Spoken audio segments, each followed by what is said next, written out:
It just got very real for the hopes of Vikings fans as a major Joe Burrow update just dropped that seems to bring the idea closer to fruition in light of recent events surrounding the team as it enters into a new era in Minnesota.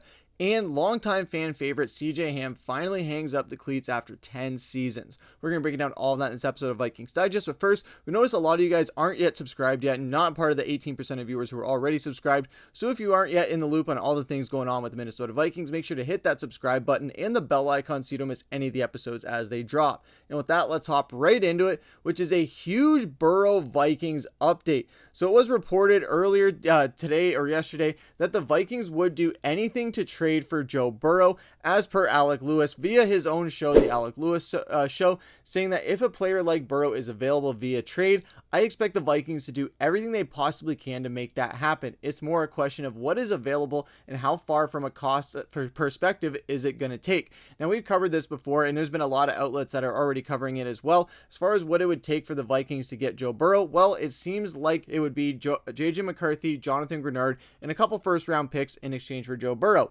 which, in light of how Dallas Turner has played the last 2 seasons after a really good rookie year, and then this year really kind of breaking out as one of our best kind of strip defenders, where he's forced a lot of fumbles, got a lot of sacks as well. He was an absolute beast. And Jonathan Grenard, he's heading into the second last year of his contract, so you could be in a situation here where you could get a massive return for Jonathan Grenard rather than losing him for nothing in free agency in a couple of years when he's going to be aging into the 30 plus range, and you drafted Dallas Turner for this exact reason. Now, I love JG. I think Jonathan Grenard is one of the best defenders that we have on the team. Absolutely. That's why he was given a captaincy for this past season. But you also feel his absence when he's not there. We saw in a couple games this season where when he wasn't there, it was very glaring. However, Dallas Turner began to emerge and really come into his own this past season in the latter half of the year. Yes, we were playing against some worse teams with some bad offensive lines, but he was still great in his rookie year and then got even better his next year. So he could really kind of make a case, kind of like where Jared Verse is going in his career, where these young guys as the edge rushers could be part of the next generation of edge rushers after guys like TJ Watt, Andrew Van Ginkel, Jonathan Grenard, Myles Garrett, and guys like those retire, where this could be the new age of pass rushers. And we could have that with Dallas Turner, and Jonathan Grenard being near the end of his contract. It's the right time to move on from him, and this is a spot where you can sell the absolute highest you can get for him, because you would have JJ McCarthy to bolster down, warranting a first round pick in return, and as well as some other ones too. So yes, you would get a lot for Joe Burrow, and you would have to give up a lot for Joe Burrow, I should say, giving up those first round picks.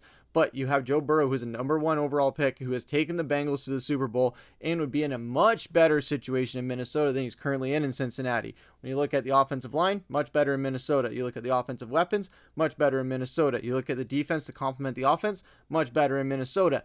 Every single aspect of comparing Minnesota to Cincinnati is a no-brainer. We all know that. That's why we're Vikings fans and not Bengals fans. But the thing is, for Joe Burrow, there's so much money, so much talent that comes with him, that it is a bit of a risky situation here for Minnesota, especially with JJ McCarthy, where you don't want to be so reactionary. People are so quick to just abandon a quarterback with development, but yet want to develop him at the same time, or preach about quarterback development when you can't let a guy kind of go through those struggles. JJ McCarthy went through his fair share of them. I think the health is more of a concern rather than the potential aspect of it, because I think JJ McCarthy has a boatload of potential in this league. I think he can be a franchise quarterback, and I think he will be a franchise quarterback. The only problem is I think he has a bit of an injury problem, where we've seen it on paper. We've seen how the torn meniscus, you have the high ankle sprain, you have the concussion, you have the hand thing that he's dealing with now as well. So that's already 4 injuries in the span of 2 seasons, one of which kept him out for an entire season. So that is one thing that I think is the most glaring with JJ McCarthy when we're looking at the future of the Minnesota Vikings. Joe Burrow, he's had his injuries as well, but he would at least have an offensive line that can protect him a hell of a lot better than he would in Cincinnati and prevent him from being another Andrew Luck 2.0. And as well, Justin Jefferson, of course, that connection there. And Justin Jefferson would be very, very happy to have Joe Burrow there throwing him passes instead of JJ McCarthy. Not that he hates JJ McCarthy, but it's just college, is his university teammate from LSU, where they had a magical connection, and they would just have another incredible connection. And it might be the best connection that Justin Jefferson will ever have in his career if Joe Burrow comes to Minnesota, as far as quarterback relationships at the professional level, just replicating what they did at university. So I would obviously be very open to the Joe Burrow idea. I am a little hesitant on the side of, okay, what if JJ McCarthy goes to Cincinnati and wins a Super Bowl? Then are you firing Kevin O'Connell and all the other guys that are involved in this situation as far as going to try and get this trade? And as well as what we've learned in the past too, where part of the reason with the Kwesi stuff was that Kwesi wanted JJ McCarthy more than Kevin O'Connell. I don't know how truthful that is. There's been very conflicting reports where we've seen on draft day how excited Kevin O'Connell was, and as well as interviews as well too, versus Kwesi maybe being the one that was a little bit more reserved as far as getting JJ McCarthy.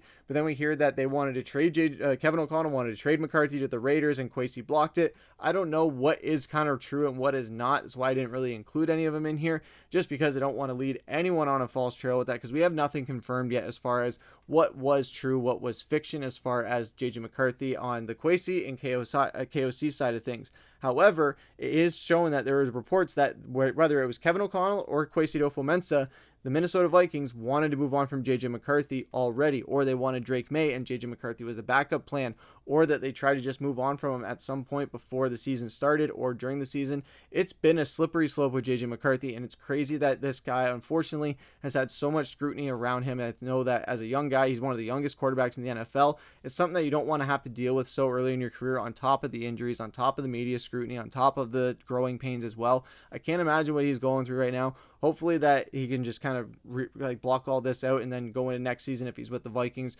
fully clear-headed and just absolutely ball out, because as Vikings fans, we'd love it because we'd benefit from winning games, and it would also be great for him to get his confidence going. So I don't know what the move is going to be here for Minnesota. Let us know what you guys think down in the comments below. Do you think you absolutely sell the farm to go and get Joe Burrow and deal with the Dallas Turner as the replacement for Grenard and deal with losing those first-round picks? Or do you trust in that McCarthy's going to turn it around and that we still have this untapped potential in him that we are going to get out of him? Let us know down in the comments below, as that's going to take us into our second topic of the day, which is that CJ Ham has unfortunately retired. This is something that we knew was going to be coming, but as per his agency IFA, it is official that CJ Ham is retiring after 10 years in the NFL. Great career to CJ Ham. I know when you look at his numbers, it's not going to be the flashiest of things for stats as far as all-timers amongst Minnesota Vikings fullbacks. I know in the 70s and the 80s and the 60s, they really relied on their fullbacks a lot, so it's hard to kind of get stats there. But in the modern era, he wasn't so much of a stats guy, but he was a glue guy. He was somebody that, okay, we need a key block on third down to get this run.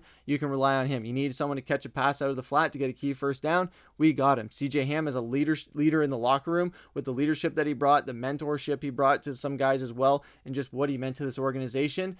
You can't really kind of put it into words. It just showed on the field every single Sunday, in the locker rooms, everything in between, where he was a captain for so many years. And yes, while the numbers won't reflect it, his leadership and everything else kind of will back that up. So it's amazing. It's an amazing career for CJ Ham. It sucks to see that, we want to see these guys play as long as we're fans of them, or as long as possible, but unfortunately careers do come to an end at some point. Here's the hoping that Harrison Smith, we still get one more year out of him, but CJ Ham, it was a great career. Now he's hanging up the cleats and moving on. We kind of knew this was going to be happening with all the way that it was treating this season, especially with the injury that he had heading into this season as well, where those were kind of mounting up, and then heading into that final game, we all kind of knew that, all right, this is CJ Ham's last hurrah. He got that touchdown, had that great moment in the stadium. It was awesome to see, and now he can kind of just go out and enjoy time with his family. Wish him nothing but the best in retirement. Hopefully he just dominates in whatever he decides to do, whether it go into business or just trying to be a stay-at-home dad or whatever, and let his wife do all the working or whatever.